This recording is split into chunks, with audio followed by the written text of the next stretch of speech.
வாழ்க்கையின் யதார்த்தமான உண்மைகள். மனிதர்கள் ஒவ்வொருவருமே தெரிஞ்சுக்கக்கூடிய இந்த உண்மைகள் சில நேரங்களில் கசக்கத்தான் செய்யும். சில பேர் ஏற்றுக்க மாட்டாங்க, சில பேர் உதாசீனப்படுத்துவாங்க. சரி, ஏற்றுக்கொள்பவர்கள் ஏற்றுக்கொள்ளட்டும்.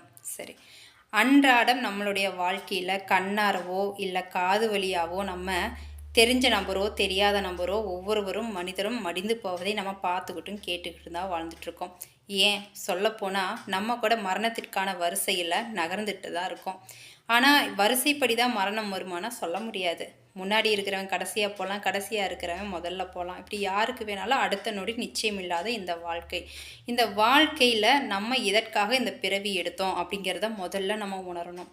எதற்காக வந்தோம் அந்த பூமிக்கு? நம்ம இந்த பூமிக்கு வந்ததுடைய நோக்கம் என்ன அப்படின்னு பார்த்துட்டிங்கன்னா, நம்ம பாவங்களையெல்லாம் கழித்து நல்ல கர்ம வினையை ஆற்றி இறைவனுடைய திருவடியில் தஞ்சம் அடைவதற்காக தான் நம்ம வந்தோம்.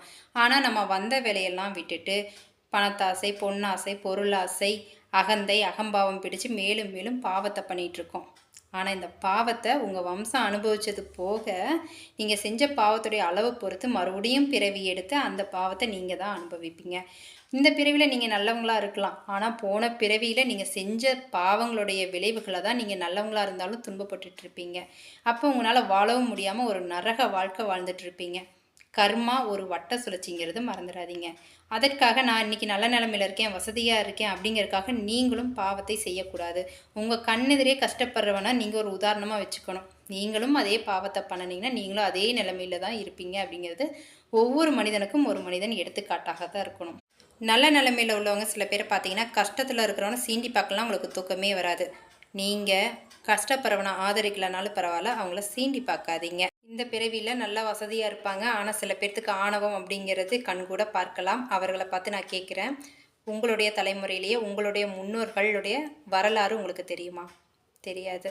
சரி, இப்போ நீங்கள் வாழ்ந்துட்டுருக்க இந்த நிஜ வாழ்க்கையில் 4 தலைமுறை கடந்த பின்னாடி உங்களுடைய வம்ச பிள்ளைகள் உங்களுடைய வரலாறு பேசுமா? சொல்ல முடியாது.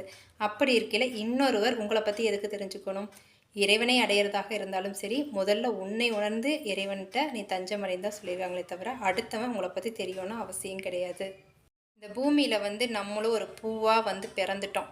நல்லா பூத்து குலுங்கி வழி இல்லாமல் உதிர்ந்து விட்டு நம்ம போவோமே. ஆனால் அதை விட்டுட்டு நம்ம சுகமாக இருக்கணும், நம்ம பணம் சம்பாதிக்கணுங்கிறதுக்காக மென்மேலும் பாவத்தை சம்பாரித்து அந்த பணத்துக்காக ஓடிக்கிட்டே இருக்கீங்க. உண்மையில் அந்த பணம் ஓடி ஓடி சம்பாதிக்கிறீங்களா? உங்ககிட்ட ஒட்டவே ஒட்டாது. ஆனால் அந்த பணம் ஒரு கட்டத்தில் ஒட்டும். எப்போன்னு பார்த்துட்டிங்கன்னா உங்களுடைய இறுதி சடங்கில் கொஞ்சம் நேரம் நெத்தியில் ஒட்டி வச்சுருப்பாங்க, அவ்வளோதான். அதனால் நீங்கள் வாழ்கிற காலத்தில் யாருக்கும் தீங்கிழைக்காமல் வாழுங்க. ஏன்னா நீங்கள் நடத்துகிற நாடகத்தை இறைவன் ரசித்து கொண்டே பார்த்து கொண்டே இருக்கிறான் அப்படிங்கிறத மறந்துடாதீங்க. மேலும் இன்னொரு பதிவில் உங்களை நான் சந்திக்கிறேன். நன்றி.